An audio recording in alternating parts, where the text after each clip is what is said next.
দীর্ঘ প্রতীক্ষার অবসান হতে চলেছে। আর মাত্র হাতে গোনা কটা দিন। এরপরেই এত দিনকার প্রচেষ্টার যে ফসল আমরা তুলতে যাচ্ছি, সমস্ত প্রিপারেশন প্রায় শেষ।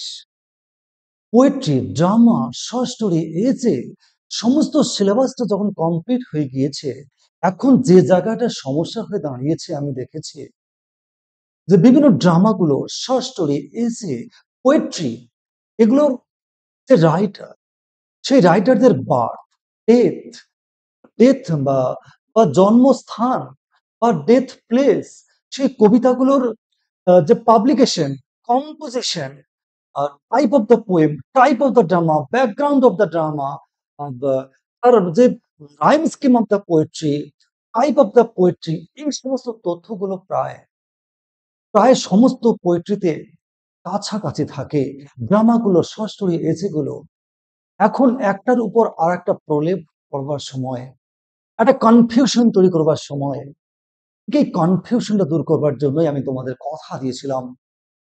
এই প্রেক্ষাপটে দাঁড়িয়ে যেটা করতে হবে সেটা হচ্ছে সমস্ত সিলেবাসের উপর সমস্ত, অর্থাৎ ড্রামা হোক, এসে হোক, শর্ট স্টোরি হোক, পোয়েট্রি হোক বা নভেল হোক, সমস্ত গুলিকে কি করতে হবে এখন একসঙ্গে একদম প্রিন্ট আউট করে পর পর পর পর পর পর করে হেঁটে রাখতে হবে। এবং পাশাপাশি রেখে যদি আমরা পড়ি তাহলে দেখব একটা বইটা থেকে আরেকটা বইতে বিস্তর ফারাক, একটা ড্রামার থেকে আরেকটা ড্রামার যে ইনফরমেশন অনেক তফাৎ। কখন বোঝাবো? যেমন ভাবে পাঁচখানা ছবি যখন পাশাপাশি রাখি বুঝতে পারি কোন ছবিটা কেমন, আলাদা আলাদা রাখলে যেমন বুঝতে পারি না, সেরকম ভাবে সমস্ত বইগুলো, সমস্ত ড্রামা, এসে, শর্ট স্টোরিগুলো পাশাপাশি রেখে, অর্থাৎ পৃষ্ঠার পর পৃষ্ঠা যদি কাছে পাশাপাশি রেখে যদি আমরা পড়তে পারি, তাহলে আশা করছি একটিও কনফিউশন তৈরি হবে না। আর পরীক্ষা হলে তো সবগুলো আসবে না, মাত্র কটা আসবে। এইভাবে যদি করা যায়, আমার এতদিনের শিক্ষকতা জীবনে বা গত ২৪ বছর এই এসএসসির সঙ্গে যুক্ত থাকবার যা অভিজ্ঞতা নিরীক্ষে আমি দেখেছি, এই প্রেক্ষাপটে দাঁড়িয়ে এইভাবেই পড়তে হবে। তোমরা আজকের ক্লাসটাকে প্রিন্ট আউট করে পাশাপাশি পাশাপাশি রাখবে। দেখবে আমি বলছি তোমাদের কোনো সমস্যা হবে না। তো লেটস গো। আজকে আমরা কি করছি? Date of composition, publication, birth and death of all the drama, dramatist, short story, essay এবং the short story writer and the essayist. একদম নিখুঁতভাবে পর পর নির্দিষ্ট ফরম্যাটে দিচ্ছি যাতে করে তোমাদের প্রলেপ পড়ার কোনো চান্স থাকবে না একটার উপর আর একটা, এবং কনফিউশনের কোনো জায়গায় তৈরি হবে না। তো লেটস গো। আগের দিন পোয়েট্রি দিয়েছি, আজকে হচ্ছে কি কি থাকছে? ড্রামা থাকছে, শর্ট স্টোরি থাকছে এবং এসে থাকছে। যারা দেখোনি তারা সেট ওয়ানটাকে দেখে নেবে। চলো শুরু করছি। আর এই মূল্যবান ক্লাসটা আপনাদের প্রোভাইড করছে আমাদের dear channel Abhishek Barman. Let's go.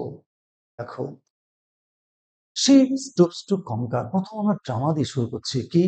She stoops to conquer. Dramatist কে? Name of the dramatist Oliver Goldsmith. কে? Oliver Goldsmith. এবার চলো আমরা তার বার্থটা, শুধু বার্থ বা তার যে সালটা নয় বা তারিখটা নয়, তার প্লেসটা, তার দেশটা, বিভিন্ন ভাবে কোশ্চেন কিন্তু আসতে পারে। সেই কারণে আমি তোমাদের ওইভাবে প্রোভাইড করছি। বার্থ কত? November 10, 1728। এটা ভালো করে মনে রাখতে হবে। কোথায়? পলাশ, কাউন্টি লংফোর্ড, আয়ারল্যান্ড। আবার বলছি, অলিভার গোল্ডস্মিথের জন্ম 10ই নভেম্বর 1728, পলাশ, কাউন্টি লংফোর্ড, আয়ারল্যান্ড। আমরা কিন্তু লক্ষ্য করেছি আয়ারল্যান্ডের একটা বিরাট সংখ্যক writer, dramatist, novelist, essayist, short story writer এবং পোয়েট আমরা কিন্তু দেখছি। তাহলে অনেকগুলো যেহেতু পড়ছি, সেই কারণে কনফিউশন তৈরি হতে পারে। আর এইভাবে করলে পরে কোনো ধরনের কোনো কনফিউশন তৈরি হবে না। তাহলে দেখছি আমরা বার্থ হলো বা বার্থ প্লেস হলো, কান্ট্রি হলো। এবার ডেথ 4 এপ্রিল 1774। কোথায়? লন্ডন। সেটা কোথায়? না ইংল্যান্ডে। ইংল্যান্ডের লন্ডনে 4 এপ্রিল 1700 খ্রিস্টাব্দে তার মৃত্যু হয়। তার জন্ম আয়ারল্যান্ড, মৃত্যু হচ্ছে ইংল্যান্ড। বিভিন্ন ভাবে কোশ্চেন সেট হতে পারে, তোমাদের কোনো প্রবলেম হবে না। এবার আসে কম্পোস্ট। এই যে ড্রামাটা সে স্টুপস টু কনকার কবে কম্পোস্ট হয়েছিল? না 1771। Once again 1771। এবারে পাবলিশড, পাবলিশড কবে হয়েছে? না 1773। ভালো করে পড়তে হবে। এবার আসি আমরা ফার্স্ট পারফর্ম। এই ড্রামাটা ১ম স্টেজড কবে হয়েছে? কবে মঞ্চস্থ হয়েছিল? 1773। আবার বলছি, ফার্স্ট পারফর্ম বা স্টেজড ড্রামা ইন 1773। এবার হচ্ছে টাইপ অফ দ্য ড্রামা। এই ড্রামাটার টাইপ কি? Comedy of manners. দেখো, আমি এর আগে যে মক টেস্ট দিয়েছিলাম, অনেকে তোমাদের মধ্যে কন্ট্রাডিকশন লেগেছিল বা বিতর্ক বেঁধেছিল। তারা অনেক কিছু বলেছিল। যেহেতু গলিভার বলছিল ওই পিরিয়ডের খুব ড্রামাটিস্ট, যেহেতু ওই সময় এই হয়েছিল, তখনকার দিনে মানুষের দিনে ফয়েবলস, ফলিস, stupidity, তার যা প্রিটেনশন, হাইপোক্রিট এগুলো তুলে ধরেছে। সুতরাং এটা স্যাটিরিক্যাল কমেডি। এটা হচ্ছে কমেডি অফ ম্যানার্স। সেই কমেডি অফ ম্যানার্স এর মধ্যে হচ্ছে ওই বৈশিষ্ট্যগুলো। দেখো, কমেডি অফ ম্যানার্স যদি অপশন থাকে, তোমরা কিন্তু ভুল করেও এরকম নিজের মতন ব্যাখ্যা দিয়ে কিন্তু এই জায়গাটা যাবে না। তাহলে আমরা সিস্টেমস টু কনকার থেকে একটা খুব মূল্যবান কতগুলো তথ্য আমরা পেলাম। এগুলো আলাদা করে প্রিন্ট আউট করে সুন্দর করে সাজিয়ে রাখতে হবে। ঠিক এর পাশাপাশি পরের ড্রামাটা রাখতে হবে। পরের ড্রামাটা কি, চলো দেখে নিই। Arms and the man. অনেক অনেকগুলো কোয়েশ্চেন্স প্রতি বছর থাকে। তো চলো দেখে নিচ্ছি। আর ড্রামাটিস্ট কে? না, জর্জ বার্নার্ড শ। আইকন ক্লাস্ট বলা হয়। উনি বড় মাপের ড্রামাটিস্ট। তাকে মাপার বা তার প্রশংসা করবার মতন যোগ্যতাও আমাদের তৈরি হয়নি। George Bernard Shaw Arms of the Man এর রাইটার বা ড্রামাটিস্ট। তো তার বার্থ ইয়ার বা তার প্লেস কোথায়? 26 জুলাই 1856, ডাবলিন, আয়ারল্যান্ড। আবারও আয়ারল্যান্ড। 26 July 1856, Dublin, Ireland. এই জন্যই তো একটার উপর আরেকটা গিয়ে বসে চেপে বসে বা কনফিউশন তৈরি করে দেয়। আমাদের আগের ড্রামাটিস্ট বললাম, দেখো সেটাও কিন্তু আয়ারল্যান্ড। এবারে চলো আমরা দেখে নিচ্ছি তার ডেথ কবে। 2nd অফ নভেম্বর এই 1950। 1950 at Saint Lawrence, Hertfordshire, England. দেখো ডেথ কবে, ডেথ কোথায়? ইংল্যান্ডের হার্টফোর্ডশায়ারের লরেন্সে। লরেন্সের যে আয়ট সেন্ট লরেন্স, সরি, এই হার্টফোর্ডশায়ারের কোথায়? না, আয়ট সেন্ট লরেন্সে তার মৃত্যু হয় কত সালে? 1950 সালের 2nd নভেম্বর। এবার দেখে নেব আমরা কম্পোস্ট, এই ড্রামাটা কবে কম্পোস্ট হয়েছিল, কবে লেখা হয়েছিল? না, 1893। এবার আসি আমরা পাবলিশড। আর এই ড্রামাটা পাবলিশড কবে হয়? 1898। আবার বলছি, 1898। তো 5 বছর বা কম্পোস্ট 5 বছর বা দেখো, কিছু একটা স্কিল, কিছু একটা তোমাদের মধ্যে নিজেদের মতন করে একটা কিছু একটা স্কিল মনে রাখতে হয়, যাতে করে বুঝতে সুবিধা হয়, মনে রাখতে সুবিধা হয়। এবার চলে যাচ্ছে ফার্স্ট পারফর্ম। এই ড্রামাটা কবে পারফর্মড হয়? না, 1894 এ এটা প্রথম পারফর্ম হয় বা স্টেজড হয়। এবারে আসি আমরা টাইপ অফ দ্য ড্রামা, খুব ইম্পর্টেন্ট কথা। এই ড্রামাটাকে বেসিক্যালি হচ্ছে অ্যান্টি রোমান্টিক কমেডি। বেসিক্যালি হচ্ছে অ্যান্টি রোমান্টিক কমেডি। কেউ বলছে সোশ্যাল কমেডি, কেউ বলছে স্যাটিরিক্যাল প্লে। তাহলে একসঙ্গে কি সব অপশন থাকবে? না, কোনোদিন থাকবে না। যদি অ্যান্টি রোমান্টিক কমেডি থাকে, তাহলে বাকি অপশনগুলো থাকলেও কিন্তু হবে না। এটা হচ্ছে ১ম সোশ্যাল কমেডি। এটাকে সোশ্যাল কমেডিও বলা হয়। স্যাটিরিক্যাল প্লেও বলা হয়। ৩ টা অপশন একসঙ্গে থাকবে না। বরং যদি তারপরেও থাকে, তাহলে কিন্তু অ্যান্টি রোমান্টিক কমেডি থাকলে এই উত্তরটাই দিতে হবে। তাহলে দেখো, আর্মস অ্যান্ড দ্য ম্যান থেকে একদম ভীষণ ইম্পোর্টেন্ট কতগুলো তথ্য আমাদের সামনে। তাহলে কি হচ্ছে, আমাদের ওই সিস্টেমস টু কনকার এর পাশাপাশি এটা থাকবে। এবারে ৩ নম্বর ড্রামা। চলো দেখে নিচ্ছি। জাস্টিস। ড্রামার নাম কি? জাস্টিস। এর নির্মাতা ড্রামাটিস্ট কে? জন গলসওয়ার্দি। ওয়ান্স এগেইন, নির্মাতা ড্রামাটিস্ট অফ দ্য ড্রামা জন গলসওয়ার্দি। জন গলসওয়ার্দি। চলো দেখে নিচ্ছি তার বার্থ কবে? 14th অগাস্ট 1867, কিংস্টন হিল, সারে বা সুরে কেউ বলে, সুরে, ইংল্যান্ড। দেখো, এখন ৩ জন ড্রামার এইভাবে মনে রাখতে হবে। আমি 9-10 এর জন্য পড়াশোনা করছি। তাহলে আমাকে কি হবে, ৩ খানা ড্রামা আছে। ২ জন হচ্ছে আয়ারল্যান্ড, ১ জন হচ্ছেন ইংল্যান্ড। এবারে ৩ জনের জন্মগুলো পাশাপাশি রাখলে পরে, যদি পাশাপাশি রাখা যায়, দেখবো প্রবলেম তৈরি হবে না। এবারে আসি আমরা তার ডেথ কবে। কবে? 31st জানুয়ারি 1933। আবার বলি 31 বা 31st জানুয়ারি 1933, হ্যামস্টেড, লন্ডন, ইংল্যান্ড। ইংল্যান্ডের লন্ডনের হ্যামস্টেডে প্রভিন্সে ১৯৩৩ সালের ৩১শে জানুয়ারি তার মৃত্যু হয়। এবার আসি আমরা কম্পোস্ট, এই জাস্টিস ড্রামাটা কবে কম্পোজড হয়েছিল? 1910, ১৯১০ সালে ড্রামাটা ১ম কম্পোজড হয়। পাবলিশড কবে হয়? ১৯১০ সালে এই ড্রামাটা ১ম পাবলিশড হয়। এবার আসি ফার্স্ট পারফর্মড। এই ড্রামাটা কবে পারফর্মড হয়েছিল? কবে স্টেজড হয়েছিল? 1910 অর্থাৎ পাবলিশড যে বছর হয়েছিল সেই বছরেই এটা পারফর্মড হয়। এইভাবেও মনে রাখা যেতে পারে। ১ম ড্রামাটা ৫ বছর বাদে, এবার লাস্ট ড্রামাটা কি হচ্ছে ওই বছরই। এইভাবেও কিন্তু কিছু জিনিস নিজের মতন করে তৈরি করতে হয়। এবারে আসি আমরা টাইপ অফ দ্য ড্রামা। দেখো এটা হচ্ছে প্রবলেম প্লে। জাস্টিসটা কিন্তু অ্যাকচুয়ালি প্রবলেম প্লে। এটা সোশ্যাল রিয়ালিজমও হতে পারে, ট্র্যাজেডি অফ সোশ্যাল ইনজাস্টিসও হতে পারে। এই রকম হতে পারে। দেখো তর্ক-বিতর্ক করবার কিছু নেই। অপশন দেখেই আমাদের আনসার করতে হবে।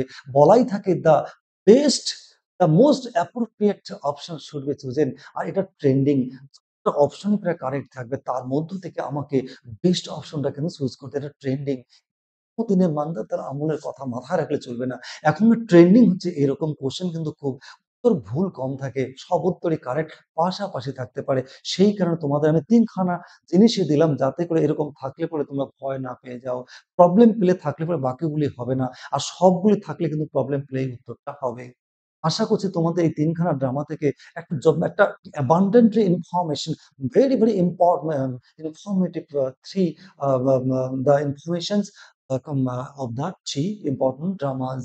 তাহলে ৩ খানা ড্রামা পাশাপাশি রেখে যদি এইভাবে পড়া যায় আমার মনে হয় তোমাদের কোনো কনফিউশন তৈরি হওয়ার কোনো জায়গাই তৈরি হবে না। দেখুন আমি বারে বারেই বলছি আমার বিভিন্ন জন ছাত্রছাত্রীরা আমার সঙ্গে রীতিমতন ২৪ বছর ধরে আমি যুক্ত আছি।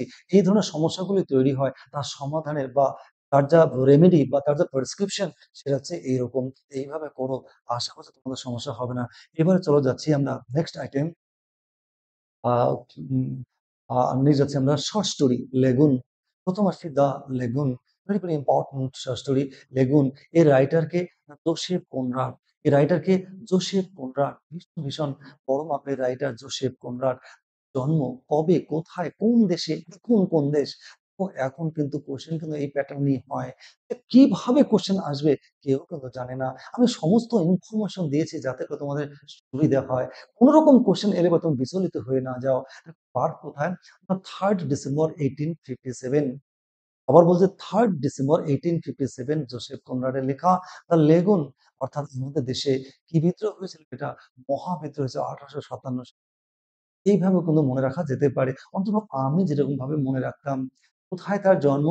না বারদাইসিপ, বারদাইসিপ বা বারদিসিপ। কেউ বলে বারদিসিপ বা বারদাইসিব। কোথায়? সেটা কোথায়? কোথায় না রাশিয়ান এম্পায়ার। এটা হচ্ছে রাশিয়ান এম্পায়ারের সেটা এখন কিন্তু সেটা রাশিয়ান এম্পায়ারে নেই। এটা কোথায়? ইউক্রেন। দেখো কত তথ্য এখানে কিন্তু আছে। প্রশ্ন কিভাবে আসবে আমরা কেউ জানি না। আমি ক্যান্ডিডেট, আমি সমস্তভাবে রেডি হব। আমি বলেছিলাম একটা সিঙ্গল কোয়েশ্চেন যদি কোথাও মিস্টেক হয়, তাহলে সেটা কিন্তু তোমাকে কম্পিটিশন থেকে ছিটকে যেতে পারে। সেই কারণে সবভাবে রেডি থাকতে হবে। তাহলে কি হচ্ছে? এই তথ্যগুলো সবগুলো মনে রাখতে হবে। এবার আসি আমরা ডেথ কবে? 3rd অগাস্ট 1924 কোথায়? আ আ কি বিশপস কি বিশপ কোথায় কি আছে? Bishopsbourne sorry. Bishopsbourne, Kent, England. কোথায় মৃত্যু? 3rd অগাস্ট 1924 বিশপসবার্ন, কেন্ট, ইংল্যান্ডে তার মৃত্যু হয়। তাহলে কোথায়? রাশিয়া, ইউক্রেন এবং তার মৃত্যু হলো কোথায়? ইংল্যান্ডের কেন্টে বিশপসবার্নে 3rd অগাস্ট 1924 এত কমপ্লেক্স তথ্য কিন্তু এখানে আছে। এবার আসি আমরা কম্পোস্ট কবে হয় দ্য লেগুন? 1896 আর পাবলিশড কবে হয়? 1897 ১ বছর বাদে। লেগুন কত বছর বাদে পাবলিশ হয়? ১ বছর বাদে। এবার আসে type of the short story. দেখো অ্যাকচুয়ালি এটা কিন্তু বলা হয় মডার্ন শর্ট স্টোরি। দেখো রাইটারের আম তো কি বলা হচ্ছে এটা? না মডার্ন শর্ট স্টোরি। কি কারণে বলা হয়? কেন বলা হয়? এর ডিটেইল ক্লাস আমার এখানে আলোচনার কোনো প্রয়োজন নেই। প্রয়োজন হলে বলবে। তো মডার্ন শর্ট স্টোরি বলা হয়, সাইকোলজিক্যাল রিয়ালিজম বলা হয়, কলোনিয়াল ফিকশন ও বলা হতে পারে। এই এতগুলো অপশন তোমার রেডি রাখো। যেরকমভাবে আসবে সেরকমই দেবে। তবে মনে রাখবে মডার্ন আমি এইভাবেই সাজিয়েছি। মডার্ন শর্ট স্টোরি কিন্তু মেইনলি বলা হয়। তাহলে লেগুন সম্পর্কে তথ্যগুলো কিন্তু সুন্দর করে রাখতে হবে। নেক্সট আসি আমরা short story the lotus eater very important একটা শর্ট স্টোরি। তো রাইটার অবশ্যই উইলিয়াম সমারসেট মম। আবার বলছি উইলিয়াম সমারসেট মম। ইনি এনার জন্ম কোথায়? না 25th জানুয়ারি 1874 প্যারিস, ফ্রান্স। পরে এলাম আমরা ফ্রান্সে চলে এলাম। ফ্রান্সের রাজধানী প্যারিসের 25th জানুয়ারি 1874 এবার আসি আমরা ডেথ। ডেথ তার কোথায়? না 16 ডিসেম্বর 1965 নিস, ফ্রান্স। তাহলে তার মৃত্যু কোথায়? ফ্রান্সের নিস। ১৯৬৫ সালের 16 ডিসেম্বর। দেখো এতগুলো সমস্ত তথ্য তোমাদের দিচ্ছি যাতে তোমাদের সুবিধা হয় এবং সর্বোপরি যদি তোমাদের কাজে লাগে তাহলে তো আমার সবচেয়ে বড় আনন্দ এবং আরো আনন্দ হবে তোমরা এগুলো যদি শেয়ার করো, বন্ধুদের কাছে শেয়ার করো। যদি আমার ব্যাপক পরিমাণে তোমাদের থেকে কমেন্ট আসে, রিঅ্যাকশন আসে, যদি বেশি করে শেয়ার করো, স্বাভাবিক আমার একটা আরো ভালো লাগবে। আর আমার ভালো লাগাটাই নির্ভর করছে আগামীকালের কোশ্চেনের প্যাটার্ন। তবে হ্যাঁ, আমি কমিটেড। তোমাদের কমিটেড, তবুও বলছি যদি ভালো লাগে, ভালো না লাগলেও করতে হবে না। শেয়ারটা করো, কমেন্ট করবে, লাইক করবে। চলো দেখছি এবারে কম্পোস্ট কবে, এই ড্রামাটা কবে কম্পোস্ট হয়? 1935। ব্র্যাকেটে দেখো লেখা আছে অ্যাপ্রক্সিমেট। এটা নিয়ে এই পাবলিশিং সম্পর্কে কিন্তু একটু কনফিউশন আছে। অ্যাপ্রক্সিমেট কিন্তু লেখা আছে, যেখানে পাবলিশার সেখানেই। সেই কারণে কিন্তু একটু ভেবেচিন্তে লেখা যাবে। যদি এরকম থাকে তাহলে তো ব্যাস 1935 অ্যাপ্রক্সিমেট দিয়েই দিলে। আর অপশন যদি 1935 অন্যগুলো থাকে তাহলে এটা অবশ্যই দেবে। এবার আসি আমরা published 1935 first published in Cosmopolitan magazine. এটা কিন্তু ভীষণ ইম্পর্টেন্ট। কসমোপলিটন ম্যাগাজিনে প্রথম এই লোটাস ইটার ড্রামাটা, সরি, শর্ট স্টোরিটা পাবলিশড হয়। এবার আসি আমরা type of the lotus short story. Type of the short story কি বলো? Psychological fiction. দেখো এটা এইটা শর্ট স্টোরিটাকে সাইকোলজিক্যাল ফিকশন বলে, ফিলোসফিক্যাল স্টোরি বলে, আবার মডার্ন শর্ট স্টোরিও বলে। মানে এই যে অর্ডার অনুসারেই কিন্তু তোমাকে লিখতে হবে। এই অর্ডার অনুসারেই তোমাদের কিন্তু অপশন সিলেক্ট করতে হবে। এবার আসি আমরা gift of the Magi. Gift of the Magi, চলো দেখে নিচ্ছি। রাইটার অবশ্যই William Sydney Porter. William Sydney Porter বা ও হেনরি ফুল ফর্ম, এটাও পরীক্ষায় এসেছিল। O Henry full form, William Sydney Porter. এবার সে তার বার্থ বা জন্ম 11 সেপ্টেম্বর 1862, গ্রিনসবোরো, নর্থ বা ক্যারোলিনা, ইউএসএ। তাহলে আমরা দেখলাম উইলিয়াম সিডনি পোর্টার জন্ম ইউনাইটেড স্টেটস অফ আমেরিকার নর্থ ক্যারোলিনাতে, গ্রিনসবোরোর একটা জায়গা। সেখানে কবে? 1862 সালের 11 সেপ্টেম্বর তার জন্ম। এবার আসি আমরা তার মৃত্যু বা death. 5 June 1910, new York city, USA. এবং ইউএসএতে তার মৃত্যু হয়। ইউএস এর নিউ ইয়র্ক সিটিতে 5 জুন 1910 তার মৃত্যু হয়। এবার আসছি আমরা কম্পোস্ট। এই যে সরাসরি কম্পোস্ট কবে হয়? 1905, অর্থাৎ আমাদের বঙ্গভঙ্গ আন্দোলন যে বছরটা শুরু হয়, বঙ্গভঙ্গ বিরোধী আন্দোলন। এবার আসি পাবলিশড কবে পাবলিশড হয়? 10 ডিসেম্বর 1905, অর্থাৎ 1905 সালের 10ই ডিসেম্বর। ওই বছরই 10ই ডিসেম্বর হিউম্যান রাইটস ডে, এটাতে এই দিনে পাবলিশড হয়। এবার type of the short story. এই শর্ট স্টোরিটার টাইপ কি, কিরকম? Sentimental short story. এটা কি? সেন্টিমেন্টাল শর্ট স্টোরি, এটাকে রিয়েলিস্টিক ফিকশনও বলা হয়, ডোমেস্টিক টেলও বলা হয়। এইভাবে মনে রাখবে। নেক্সট আসি আমরা last short story, the ox. অক্সের রাইটার কে? সরি, ড্রামাটিস্ট উঠে গেছে ভুল করে। এটা এসে শর্ট স্টোরি রাইটার হবে হারবার্ট আর্নেস্ট বেটস বা H.E. বেটস। H.E. বেটস এর full form Herbert Ernest Bates. এনার জন্ম কবে? জন্ম হচ্ছে 16 মে 1905। কোথায়? রুজডেন আর নর্দাম্পটনশায়ার, ইংল্যান্ড। জন্ম কোথায়? ইংল্যান্ডের নর্দাম্পটনশায়ারের রুজডেন, রুজডেনে। কত? 1905 খ্রিস্টাব্দের 16ই মে। তাহলে 1905 কিন্তু দুটো দেখলাম আমরা। নেক্সট আসি আমরা ডেথ, তার মৃত্যু কবে? না, 29 জানুয়ারি 1974, ক্যান্টারবারি, কেন্ট, ইংল্যান্ড। মৃত্যু হচ্ছে ইংল্যান্ডের কেন্টের ক্যান্টারবারিতে 29 জানুয়ারি 1974। নাও আসি আমরা কম্পোস্ট। এই ষষ্ঠটা কম্পোস্ট কবে হয়? 1934 অ্যাপ্রক্সিমেট। দেখো যেভাবে তথ্য পাওয়া গেছে আমি এইভাবেই তোমাদের দিয়েছি, এক্সাক্টলি দেওয়ার চেষ্টা করেছি যাতে তোমাদের বুঝতে সুবিধা হয়। অ্যাপ্রক্সিমেট যদি কোথাও লেখা থাকে, তোমরা হয়তো এই লেখাটা যদি না পড়ে যাও তাহলে হয়তো তোমরা কনফিউশনে পড়ে যাবে। দিয়েছি। নাও আসি আমরা পাবলিশড 1934, ওই সালেই পাবলিশড হয়। কোথায়? Published short story collection or ম্যাগাজিনে পাবলিশ হয়। এবার আসছি আমরা type of the short story, psychological realism. কি? সাইকোলজিক্যাল রিয়েলিজম, এটাকে বলা ডোমেস্টিক ট্র্যাজেডি, আবার মডার্ন শর্ট স্টোরি বলা হয়। এই হলো চারখানা শর্ট স্টোরি। চারখানা শর্ট স্টোরি যদি পাশাপাশি রাখা যায়, আমার মনে হয় চারটা এরকম যদি কোনো বোর্ডের মতন রেখে, বোর্ডের মধ্যে চারটা শিট যদি রাখা যায়, আমার মনে হয় না তোমাদের মিনিমাম কোনো ধরনের প্রবলেম হয়। আমি জানি বলেই বলছি। আর সমাধানের রাস্তা সবচেয়ে সায়েন্টিফিক ওয়ে হচ্ছে এটা। ওইজন্যই সেইভাবে দেওয়ার চেষ্টা করছি। শুধু এটাই নয়, পরবর্তী যে চ্যাপ্টার গুলো আছে, পরবর্তী অনেকক্ষণে যেভাবে আমাদের প্রয়োজন, যে ধরনের প্রবলেম গুলো আসবে, যে ধরনের প্রবলেম গুলো বেশিরভাগ ছেলেমেয়েরা তোমরা ফেস করবে, সেই প্রবলেম গুলো আমি সব যেভাবে সলভ করলে হয়, আমি সেইভাবে দেওয়ার চেষ্টা করব। চলো আমরা চলে যাচ্ছি এবারে এসে হ্যাঁ? আমাদের ড্রিম চিলড্রেন ২ খানা এসে আমাদের আছে ক্লাস 9-10 এর মধ্যে। ড্রিম চিলড্রেন আওয়ার এভরি এর দেখো ড্রামাটিস্ট বাই চান্স উঠে গেছে, ড্রামাটিস্ট নয়। এটা অ্যাকচুয়ালি কি হবে বলো? এসেইস্ট হবে। ওই একটা ফরম্যাট বানিয়ে নিয়েছে, ওর মধ্যেই করেছিলাম। তাহলে কি হবে? নেম অফ দ্য এসেইস্ট কে? Charles Lamb. ড্রিম চিলড্রেন আর এভরি এর রাইটার হচ্ছে চার্লস ল্যাম্ব। চলো তার বার্থ কবে বা জন্মস্থান বা জন্ম সাল বা জন্মদিন, তারিখ কবে? 10th February 1775 London, England. ইংল্যান্ডের লন্ডন, রাজধানী লন্ডনে 10ই ফেব্রুয়ারি 1775 এ তার জন্ম। এবার আসে আমার মৃত্যু কবে এবং কোথায় হয়? 27 ডিসেম্বর 1834 এডমটন, মিডলসেক্স, ইংল্যান্ড। ইংল্যান্ডের মিডলসেক্সের এডমটন বলে জায়গাতে তার মৃত্যু হয় 1834 সালের 27শে ডিসেম্বর। এবার আসি কম্পোস্ট। এই যে এসেটা কম্পোস্ট কবে হয়? 1821। পাবলিশড কবে হয়?